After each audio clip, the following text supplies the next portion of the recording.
Ini Pak Ustadz saya mau tanya, gimana nih hukumnya ya? Kita kan doa kita mungkin ya kurang kurang mujarab gitu. Kita pergi ke alim ulama dan di situ kita dikasih minyan suruh dibakar ketika maghrib atau isya atau apapun ya Ustadz ya. Itu saran dari ulama tadi. Bagaimana itu Ustadz? Terima Baik. kasih. Assalamualaikum warahmatullahi wabarakatuh. Waalaikumsalam Assalamualaikum warahmatullahi warahmatullahi wabarakatuh. wabarakatuh. Ustadz, terima kasih Ibu Khalifah di Bekasi. Ya, ada minyak kemudian dipakai ketika maghrib Maghrib dan Isya, Ustadz. Isya, dan itu katanya mengabulkan doa. Ya.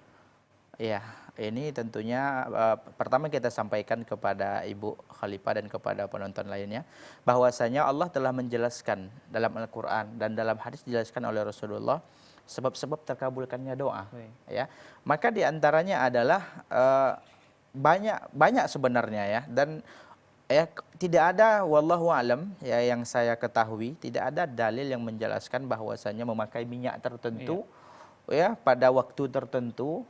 Karena ini sudah terikat dengan keyakinan. Iya. Atau mungkin ada seorang yang dipercaya sebagai tokoh agama saat kemudian kasih minyak atau menyan saat mungkin dibakar di maghrib atau isya. Ini tentunya udah lain lagi. Baik. Ya ini dikhawatirkan sudah masuk kepada hal-hal ya jimat wallahu alam ya. Baik. Ini jadi suatu yang tidak dijadikan oleh agama sebagai sebab, maka tidak boleh kita yakini atau kita jadikan sebagai sebab.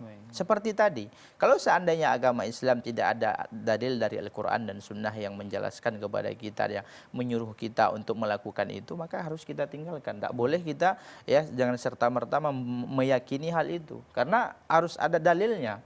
Ya, keyakinan kita itu harus ada dalilnya. Dan pengkhususan kenapa harus dibakar kenapa enggak ketika setiap sholat saja biar lebih afdol gitu. Ya, jadi begitu.